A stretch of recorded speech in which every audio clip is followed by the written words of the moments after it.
The council chamber was thick with pride and expectation, but all Sansa could feel was weight, heavy, suffocating weight. The lords of the north knelt before her, declaring her queen, speaking of home, loyalty, and blood. But none of them saw it, the truth flickering behind her eyes. She wasn't sure if this place, this crumbled castle, this cold land, was home anymore.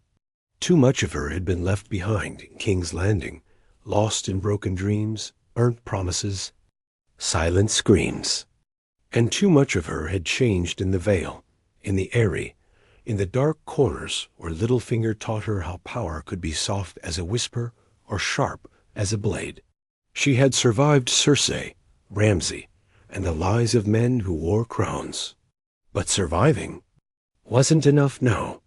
The North wanted her to rule, quietly, beautifully, coldly. But Sansa Stark was done being cold. So when the raven came from Braavos, addressed to her, sealed in crimson wax with no sigil she recognized, she didn't hesitate. She burned it after reading, packed her furs, and slipped away before dawn. No declarations, no farewells. Not even a word to Arya or Jon. The North would survive. It always had. But her? She had plans of her own. The ship she boarded in White Harbor was barely seaworthy. A creaking old thing run by a crew of Essos smugglers who asked no questions once. The gold was counted. She told them her name was Elaine again, the lie like a second skin, too familiar to forget. For weeks, the sea roared its judgment, tossing her like fate had done too many times before. But she clutched the rail and stared eastward, refusing. To look back, Essos was no land of dreams. The cities burned with ambition and glittered with blood. Volantis greeted her with stinking docks and the glare of red priests who whispered of chosen queens and sacred flames. A man in a shadow-black robe asked her to drink from a cup that smelled like fire. She walked past him without a word. She lived in a room above a tavern where girls younger than her sold themselves to survive. Sansa sold her knowledge, whispers about Westeros, about kings and queens in war. A merchant prince paid well to learn how the North could be manipulated, how the lords of winter swore oaths that could be bent with enough silver or secrets. She felt dirty afterward, but not regretful. She had learned from Littlefinger. Power comes in many forms, and shame is just another price. One night, a Braavosi swordsman with a limp sat beside her at the fire and said he knew her real name. He didn't ask for coin or favors, just a story. She told him part of it, just enough to hush his mouth, and when he left, he bowed and called her Your Grace without a hint of mockery. In Myr, she met a woman named Celaena who wore knives on both thighs and smiles like a warning. Celaena offered her protection in exchange for information. They became allies, then friends, then something stranger. With her, Sansa learned how to command in silence, how to make dangerous people follow her, not out of fear, but admiration. Celaena called her the Winter Rose, beautiful, silent, and thorned. But something inside Sansa cracked one night. In Lys, a slaver tried to take Celaena, thinking she was alone. Sansa didn't scream. She didn't beg. She simply watched the man burn alive, not from fire, but from a powder Celaena slipped into his drink. The way his skin bubbled, the way his screams echoed through the marble streets, it didn't haunt Sansa. It soothed something in her. That night, she looked in the mirror and whispered, "The North didn't deserve me." She believed it. But even as she climbed higher in Essos circles, talking with princes, dealing in secrets, turning her name into a whispered legend, something inside her grew colder than any northern winter. She smiled less, laughed never. And when she slept, she no longer dreamed of wolves or snow. She dreamed of fire, and thrones made of bone, and people kneeling not because they loved her, But because they feared what would happen if they didn't, Sansa Stark had rejected the North. But now, Essos was shaping her into something unrecognizable, something that no one, not even she, would be able to control. The weeks bled into months, and Sansa's name, or the name she had chosen for herself now, Elaine of the Flame, began to ripple through the merchant courts of Myr and Lys like a ghost story told in candlelit rooms. She didn't wield armies or swords, but men and women alike lowered their eyes when she entered. She had become something rare in Essos, a Westerosi noblewoman who knew how to survive not by trading favors, but by making herself the favor. Celaena remained by her side, not as a bodyguard anymore, but as her blade, her shadow. She killed when needed, smiled when required, and whispered truths Sansa didn't want to hear. Their bond was forged in blood and silence. And though Sansa had never dared to love again, not after the way men like Joffrey, Ramsay, and even Littlefinger had twisted that word, there were moments in the quiet of their rooms where her eyes lingered a little too long on Celaena's. Scars, not with desire, but recognition.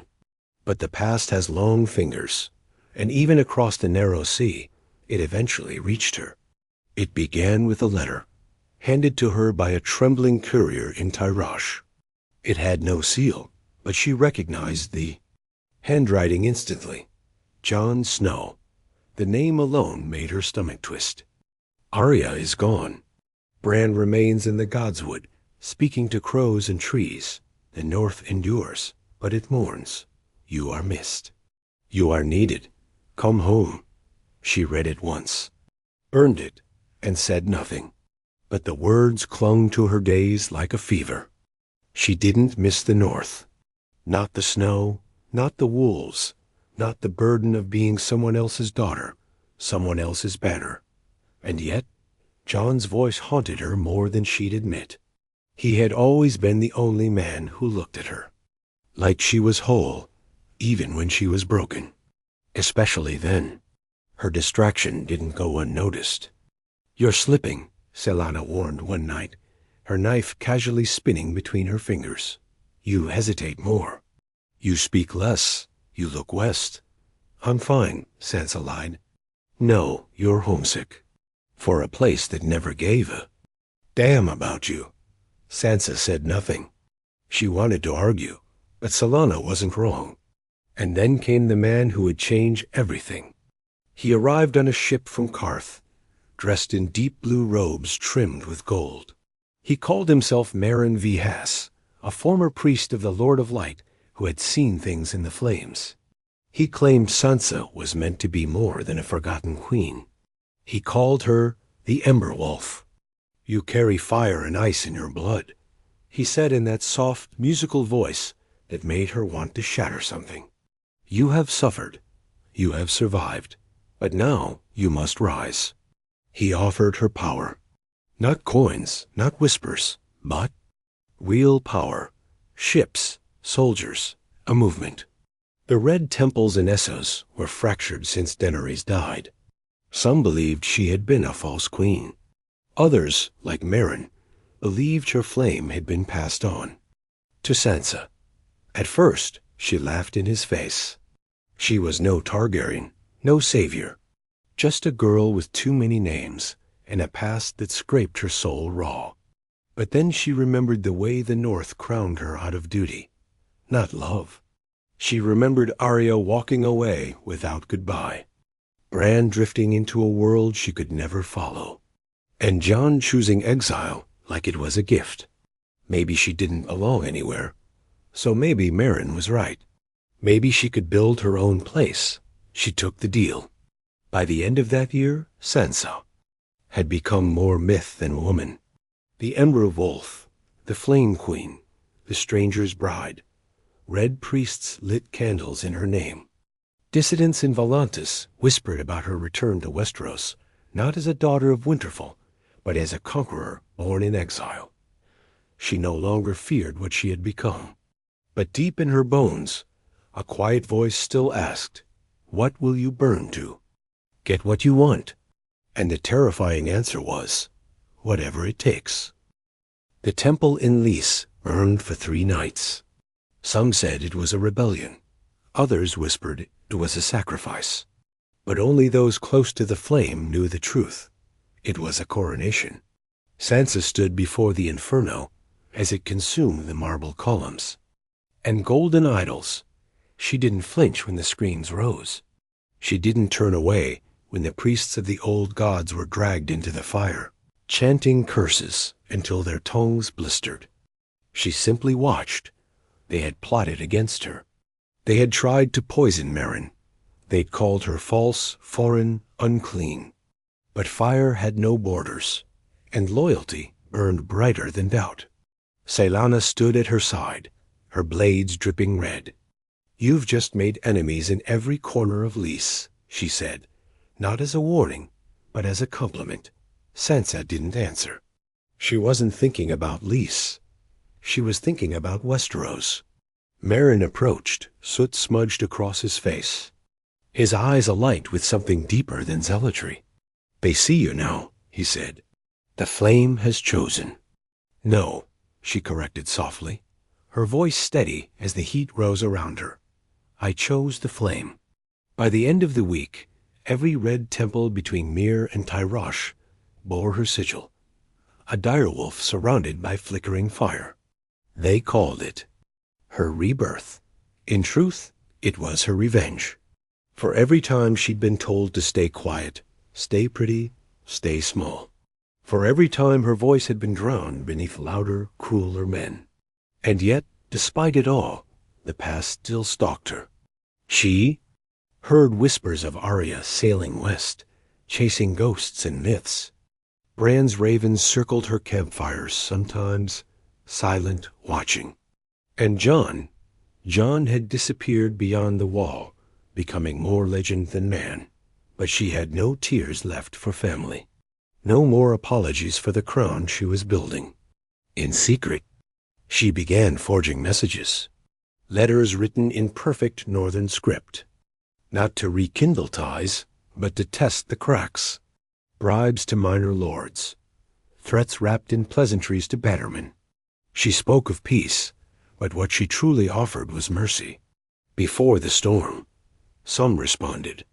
House Manderley sent quiet word that not all in the north were pleased with Bran's silence. House Reed hesitated, but did not decline her letter outright. A few Blackwood soldiers went missing, only to reappear in Essos under false names, training with the Ember Queens. Mercenaries. But others resisted. House Glover sent her raven back with the words, "The North remembers," scorched into the parchment. She laughed when she read it. Cold, bitter laughter that even Celaena didn't try to interrupt. Let them remember. She would make sure they never forgot what she had become. One night, in her private chambers, Sansa stood before a cracked mirror.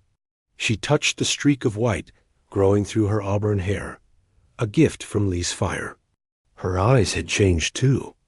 No longer just blue, but deeper, almost violet in certain lights. Like Targaryen fire had kissed her blood. Perhaps it had. She no longer prayed, not to the old gods, not to the new. But sometimes she spoke to her mother in the dark. "I tried to do it your way," she whispered. "I tried to be good. I was the dutiful daughter, the obedient wife, the silent survivor." Her voice cracked just once. "But now I see the truth. Power doesn't wait for the good. It answers only to those who dare to take it." The next morning she gathered her council. Celaena, Meryn, 3 captains of the fiery fleet, and a faceless man whose name she never asked. "It's time," she said. Meryn bowed his head. "To Westeros?" She nodded. "We sail at dawn, but we're not going home." Her eyes hardened. "We're taking it." The fleet moved like a tide of smoke and gold across the narrow sea. 30 ships marked by red sails and banners stitched with a burning wolf. To some, they were mercenaries. To others, heretics. But to those aboard, They were believers. Soldiers, assassins, fire priests, and outcasts who had sworn loyalty not to a crown or house, but to her. Sansa stood at the bow of the lead vessel, the salt wind tangling her hair, her face unreadable. The waters ahead shimmered with moonlight, but her eyes were fixed on the horizon. On Westeros, the land that had chewed her up and spit her out, the land that had forgotten who she was. But she hadn't forgotten. Her first target wasn't the north. That would come later. She set her sights on Gulltown, a rich port on the Vale's edge, a city she once saw from atop the Eyrie as a scared girl in silks. It had always been ripe with soft nobility, proud merchants, and no real army. It would fall like a rotten fruit. Celaena was already in the city days before the ships arrived, moving through back alleys, poisoning wells of resistance, bribing guards. When the red sails appeared on the morning tide, there was no battle, just confusion, then chaos, then surrender. No bloodshed, just a quiet takeover painted in firelight. Sansa walked through the gates of Gulltown draped in red and black, her cloak lined with the pelts of northern wolves. The city's magistrate, a soft-handed man with shaking lips, bent the knee not out of loyalty, but fear. Still, it felt good. That night, the people gathered in the square. They expected executions, perhaps speeches. But Sansa gave them something else, a vision. She stood atop the marble stairs of the city hall and raised her voice for all to hear. I am not your queen by birth, not by blood. I did not crawl from your noble houses or beg your lords for favor. I was forged in betrayal, raised by fire. And I come not to rule the old way, but to burn it down. She raised her hand, and the fire priests lit the 7 idols of the faith of the 7 aflame, one by one. No screams, just silent awe. This is not conquest, she said. It's cleansing. The world that let monsters sit on thrones is dying. I am only the match. Some cheered, some wept. All watched in stunned silence. By morning, her face was being painted on alley walls in red chalk. The Ember Wolf, the Flame Queen, the Lady of Ashes. But word spread fast. At Storm's End, a raven reached Gendry Baratheon, who now ruled with weary hands and a just heart. He read the reports once, then twice. The name Sansa Stark stabbed deeper than any blade. She was supposed to be better, he murmured. He sent a warning raven to King's Landing. In the capital, Bran read the letter and said nothing. Arya, gone west, wouldn't hear of it until much later. And Jon, well, Jon was gone too far beyond the wall to receive letters anymore. No one truly knew what he would have done. Perhaps not even Jon himself. But the realm was waking. The lords began whispering again.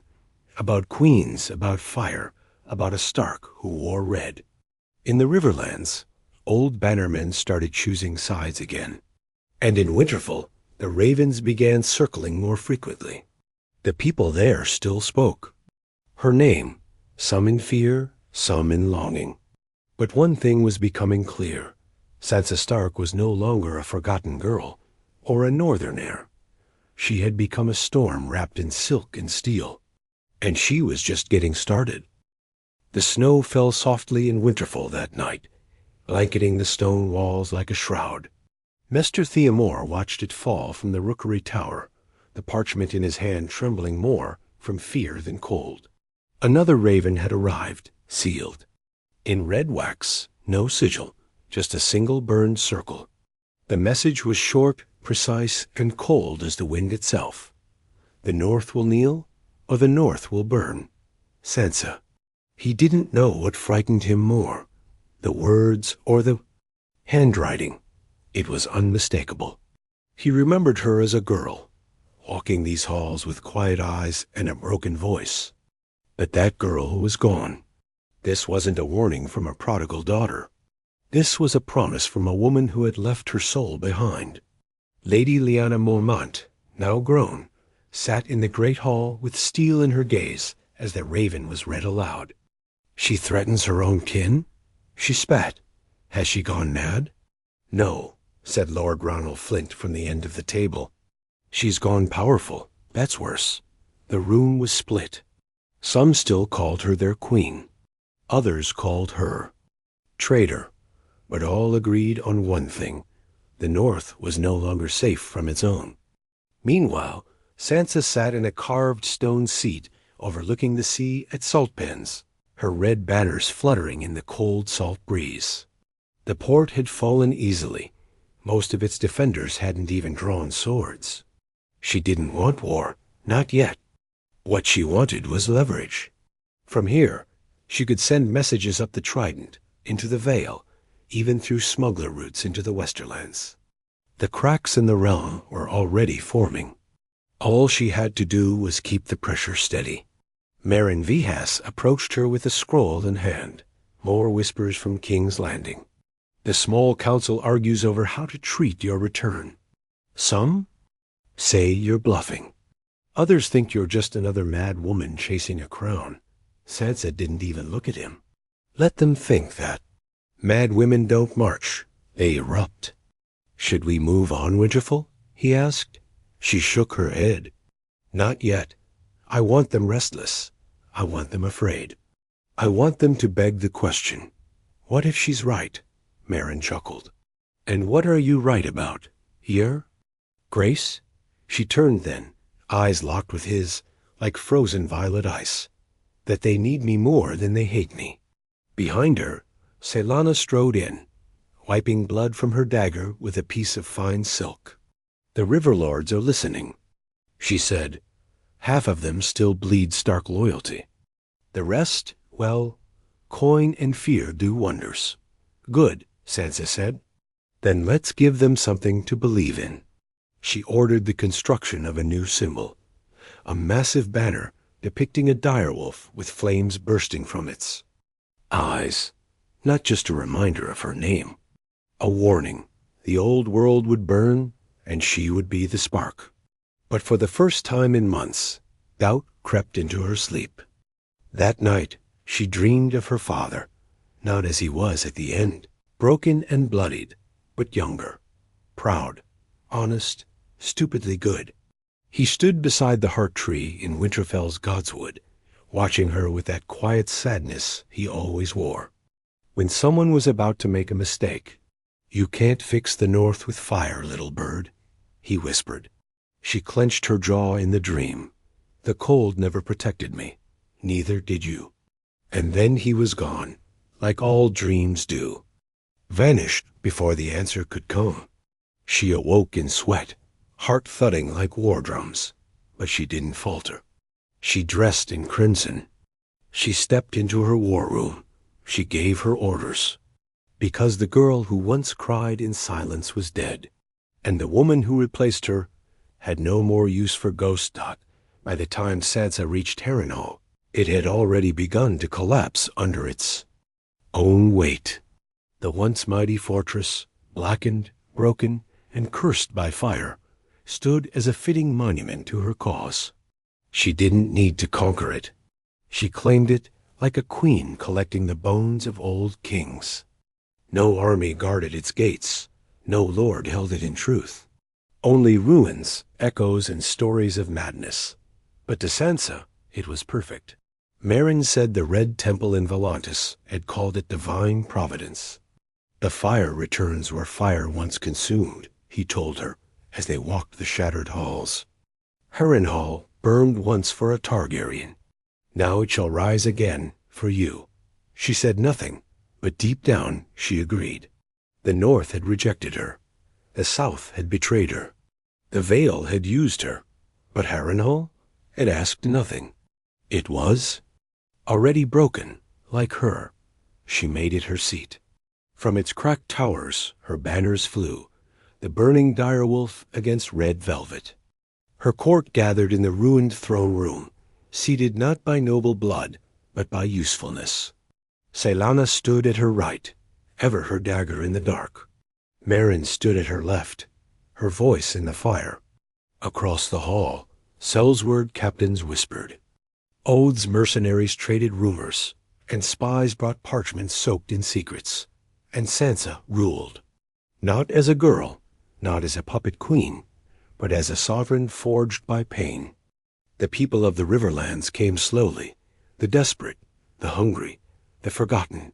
She fed them, armed them, promised them something no one else had in years, order. But the realm, finally, began to push back. In King's Landing, Bran said nothing, but the council moved without him. The new Lord Hand, Sir Devos Seaworth, argued for diplomacy, but the lords were restless. Sansa's letters had reached every corner of Westeros, and they carried a bitter stench of truth. She says we forgot her, Davos told the council. Maybe we did. She's a traitor, growled Lord Rowan. Threatening the North with fire? Desecrating the faith? She's lost her mind. She hasn't, Davos said quietly. That's what makes her dangerous. In the Vale, tension split the lords. Some remembered how she'd ruled as regent for young Lord Robin, how she'd protected them from Littlefinger's poison. Others called her a foreign witch now, tainted by Essos blood and flame. And in the north, Winterfell grew colder. Ravens arrived from House Karstark and House Dustin, vague in loyalty, cautious in tone. Some were tempted by her strength. Others feared her vengeance. But the direwolf was no longer a symbol of home, not in Sansa's hands. It had become a threat, a torch, a weapon. Jon Snow, somewhere beyond the wall, heard of her rise from wildling traders. They said her name, like it belonged to a storm, but he did nothing. He had chosen exile, and he had meant it. Or so he told himself. But even he dreamed of her face sometimes, not as she was, but as she had become. Red eyes, a crown of flame, a mouth full of thorns. Meanwhile, in Harrenhal, Sansa summoned the last piece of her plan, a raven to Dragonstone. To the girl they once called Queen Shireen, the daughter of Stannis, long thought dead, but saved in secret, now grown and taught by mesters and red priests alike. Sansa had heard whispers that the girl had fire in her blood and questions in her eyes. I can offer her more than they ever did, Sansa said to Meryn. She knows what it means to be used. And what will you ask in return? He asked. Sansa looked at the flames licking the edges of the old hearth and smiled. Loyalty and fire. Outside, the snow began to fall again, mixing with ash. The Riverlands were quiet, but not for long. Armies were moving, banners were rising, and far across the land, people were asking one question. Was Sansa Stark a savior, or the second coming of doom? She didn't care. Let them wonder, because the girl was gone, and the queen was ready to march. The army she marched from Harrenhal was not large, but it didn't need to be. They were not knights with songs behind them, or noble sons with shining armor. They were sellswords hardened by Essos bloodfields, women with torches instead of maims, exiled lords too proud to die quietly, and fire priests who had seen her in their dreams. At the front rode Sansa, not in a crown, but in blackened steel stitched with red thread. A wolf made of fire glowed across her chest, and her eyes burned with something colder than winter. Purpose. She did not move north yet. That was still sacred in some quiet and broken place within her. First, she turned her march toward River Run. House Tully had always bent easily. Her uncle Edmure was old and wearied by years of silence and shadows. When she sent her messenger to his gates, bearing terms, loyalty, or exile, Edmure chose neither. He chose surrender. He came out to meet her, head bowed, sword laid across open palms. The men behind him muttered, unsure whether to see their former queen or a stranger wrapped in flames. You wore our banners once, Edmure said, his voice rasped by age. But you don't carry the north with you anymore. Sansa dismounted, walked slowly until she stood inches from him, her expression unreadable. The North didn't want me. I made my own banner. You were raised by honor. I was raised by lies. They said nothing for a moment. The wind rustled the flames of her standard behind her. Finally, Edmure knelt. Do what you came to do. Just don't lie to yourself, girl. Her jaw tightened. I stopped being a girl long before you noticed. She took River Run without a sword drawn. And yet the Riverlands trembled harder than if she'd raised it. From there, she sent her ravens. Again, to the lords of the Vale, the North, the Reach. She no longer begged. She commanded. To House Stark of Winterfell, the wolf you cast out has returned, not to beg at your doors, but to build new ones. You may kneel and be preserved, or you may burn and be remembered. The letter struck like a sword in Winterfell's heart. Lady Lyanna Mormont was the first to speak when the lords gathered. She is one of us, but no longer with us. The North is loyal, said Lord Trewyn. We must remain united. To what? Asked the younger Ricewell, eyes sharp. A boy king who stares at trees and speaks in riddles? The room was fracturing. Sansa hadn't even raised a blade, but her name was shattering the unity she once bled for. And somewhere in the far north, beyond the wall, Jon Snow stood at the edge of a frozen lake, watching the aurora ripple across the sky. Ghost stood beside him, still and alert. A raven found him. Its message bore no sigil, just the scent of ash, and one line burned into the parchment. If you truly loved me, you'll come back. Or stay gone and prove them right. He closed his eyes. He had died once for the realm. But could he live now, knowing it might burn? Back in River Run, Sansa stood before her war map, eyes drifting northward. She hold Winterfell. Celaena said beside her, that little bear, the others too. They'll die in the snow before they yield. Sansa nodded. Then we'll bring the flame to the frost. Meryn stepped forward, laying a scroll on the table. We have word. The Red Temple in Volantis is prepared. When you enter the north, they will call it prophecy fulfilled. Sansa looked at the map. The familiar shape of the north stared back, jagged, cold, and indifferent. Her home, her grave, her proving ground. Let them, she whispered. If the gods still watch, let them witness what they made. Outside the castle, her soldiers lit lanterns in the snow. The sky glowed orange. The roads turned to sludge and shadow as her army marched forward. And far away, in the north, wolves howled beneath the moonlight. They weren't howling for her. Not yet, but they would. The north did not welcome her. When Sansa's army crossed the neck and stepped into the land she once called home, there were no parades, no crowds, no banners. Only silence, cold and sharp as a knife, and watchers hidden in trees with boughs trained on her fire-marked sigils. Even the land itself seemed to resist her, the air thicker, the winds colder, the snow falling harder with every mile she advanced. But still she came. Winterfell had braced for her. Its walls, black against the gray sky, were no longer a memory but a fortress again. Fires burned in its towers, and its gates remained shut. Lady Lyanna Mormont stood behind the battlements, wrapped in furs, with eyes that did not blink. She's not the girl we remember, she told her men. But she's still one of us, and that's what makes her dangerous. Inside the walls, the Stark bannermen were already splitting. House Tallheart had refused to send men. The Glovers had quietly withdrawn. And the Karstarks, long bitter and always watching which way the wind blew, had vanished altogether.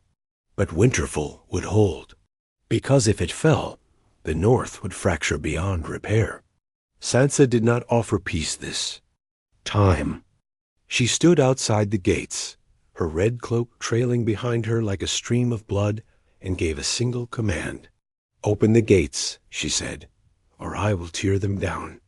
A hush fell over the field. Snowflakes settled on steel. For a moment, the world seemed to hold its breath. The gates did not move, so the siege began. Not with catapults or battering rams, but with fire. Red priests moved among the ranks, whispering into bowls of black powder, lighting trenches that burned blue in the snow. The sky turned thick with smoke. The people inside Winterfell felt heat for the first time in weeks, and hated it. Inside, some wanted to yield. Others prepared for death. And then, 3 days into the siege, Jon Snow returned. He arrived on horseback, alone, without banners. He looked older, tired, scarred, silent, but the guards still opened the gates. Ghost walked beside him, fur crusted with snow, eyes glowing. Sansa heard of his return by dusk. She sent for him. He came to her camp at midnight, cloaked. In black, his hair matted from storm and ash. She waited for him in her war tent, her eyes ringed with red, her face unreadable. For a long time, neither spoke. Then Jon finally broke the silence. "What happened to you?" Sansa didn't blink. "The same thing that happened to you. The realm made me a ghost and called it mercy. You're threatening your own people. They were never mine." "Not really. When I needed them, they looked away. They only crowned me when I made them feel safe. And now you want to rule with fear?" "I want to rule with truth." He looked around at the flames dancing on the fabric of her tent, the maps, the knives, the soldiers, just beyond the canvas. "This isn't you." Her voice cracked once, just barely. "It is now." He stepped closer. "Then what was the point of everything we fought for? What was the point of surviving Ramsay, the Lannisters, all of it, if this is who you became?" She looked at him, really looked at him. And for the first time in years, her voice softened. "I didn't survive to be a symbol, Jon. I survived because I refused to die for other people's mistakes. And now I'm done pretending I owe anyone anything." Silence. And then he asked the only question that truly mattered. "Are you going to burn Winterfell?" Her answer was a whisper. "Not if they open the gates." Jon left without a word, back to the walls, back to the cold. That morning, the gates creaked open. No surrender, no kneeling. Only her Sansa Stark, walking through them, alone, unarmed, her cloak dragging behind her like smoke. The people watched from windows. The soldiers stood with hands on hilts. She walked through her childhood home like a stranger, like a ghost revisiting its grave. Jon waited by the godswood. She approached him slowly, her breath misting in the air. The weirwood tree loomed behind him, ancient and silent. "This is still your home," he said. She didn't reply. Instead, she looked at the carved face in the bark, at the blood-red eyes, and for one moment, she looked like the girl she had once been. Then she turned her back to the tree, and the past. Winterfell did not cheer her, but it did not resist her either. The siege ended not in blood, but in frost-bitten silence. And though she sat in the great hall again, cloaked in furs, seated at the head of the table, nothing felt like home. Because it wasn't. Not anymore. Sansa Stark had come full circle, but her soul? That had burned away long ago, somewhere in the temples of Lys, the ashes of River Run, the darkness of Harrenhal. What remained was a queen forged by betrayal, flame and silence, and she ruled not for love, but because no one else dared to.